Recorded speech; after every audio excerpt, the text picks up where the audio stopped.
Hey, Truth Seekers, welcome back. Zach here. This past Saturday, January 2nd, 2016, late in the evening, United States time, headlines broke out about a family occupying a federal building as a means of protest in southeastern Oregon. These headlines were breaking out as the Alamo Bowl was concluding between Oregon and between Texas. Alamo Bowl, Oregon, Texas. The Alamo happened in Texas. What I want to show in this video is how the world of sports and the world of current events are often synced up. 2 weeks ago, I showed how the UFC fight on Saturday, December 19th, was synced up with the Democratic debate. At the same time as the UFC fight, the Democratic debate was going on, and Hillary Clinton was on stage talking down Donald Trump. Meanwhile, in the UFC ring at the same time, the winning fighter who shares the birthday with Hillary Clinton, October 26th, was knocking out the fighter named Donald. Hillary talking about Donald Trump, the UFC fighter knocking out Donald, and Hillary and the winning fighter sharing the birthday October 26th that leaves 66 days left in the year. That fight took place December 19th, 2015, a date with 66 numerology, and the UFC fight lasted exactly 66 seconds. The word woman equals 66. There's an episode of The Simpsons from years ago where Donald Trump becomes president. He's so awful that it sets it up for the first female president. None of this stuff is a coincidence. This is how we are programmed as a people. We are living out a pre-planned agenda from a gang of Masons and Zionists who control our media, control our sports leagues, control our government, and a whole lot more. And they have mapped out this calendar for us with events planned, such as an Oregon standoff breaking out during the time of the Alamo Bowl that Oregon's in. Before we break down this Bundy standoff, I want to go back and show you what was comical about the Alamo Bowl in case you missed it. ESPN for much of the first half of the Alamo Bowl kept up this image that you're looking at, number 22, number 3. Here's why this is comical, Truth Seeker. This is a picture from the Alamo Bowl. The Alamo Bowl began 2/23 in history. 2/23, 223, like the numbers put before people's eyes who visited the ESPN website during the game. This is no coincidence.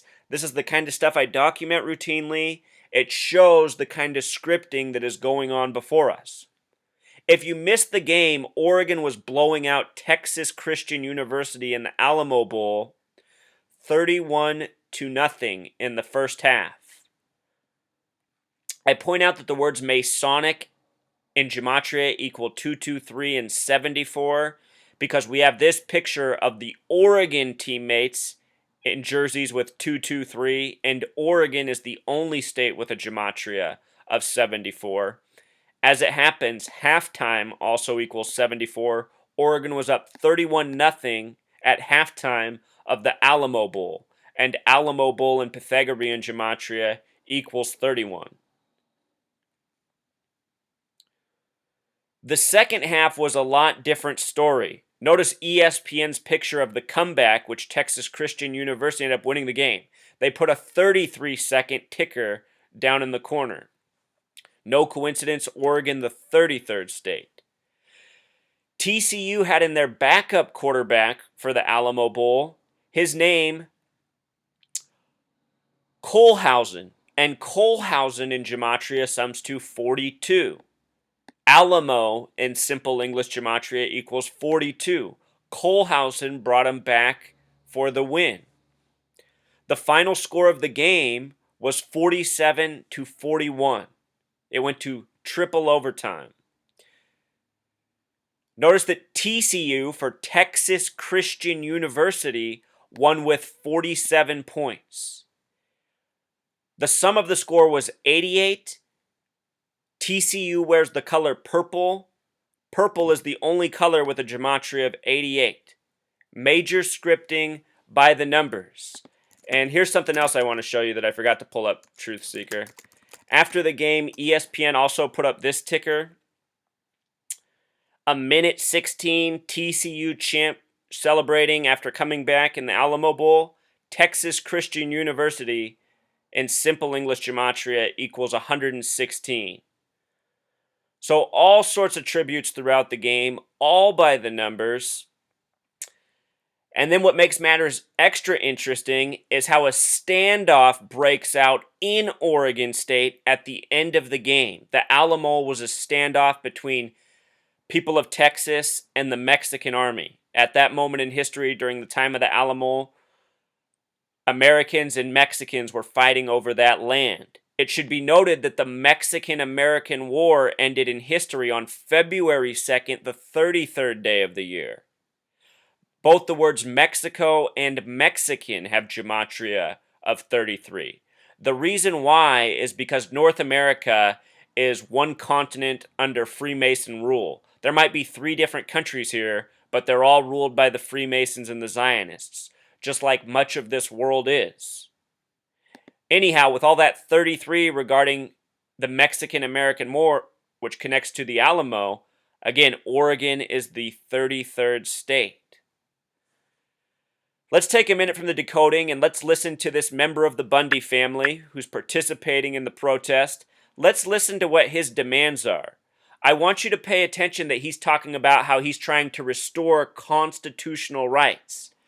We Americans, our Bill of Rights began with 39 proposals made on a date with 39 numerology by James Madison. Madison is a name with 39 gematria. This protest in Oregon began January 2nd, 2016, a date with 39 numerology, and they're advocating for constitutional rights, like the Bill of Rights. Something to think about. Back to the people of Harney County and where they can get back to ranching, get back to logging, get back to using these lands without feeling fear and intimidation, and that's our goal. Now, as far as the police presence... So that's a little quiet. If you couldn't hear it, he's saying that our whole goal is to get the land back from the federal government so we can open up this protected land for logging and mining and working.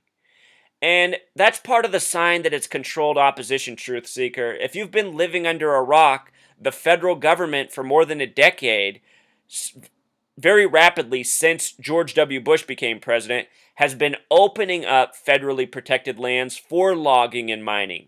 All sorts of federally protected lands that were supposed to be preserved have been opened up for logging and mining. And here we're getting these protesters saying they want to do this for our rights, but they're also talking about things that are helpful to major industry. And that's part of an ongoing trend already, reopening these protected lands for logging and mining and industry.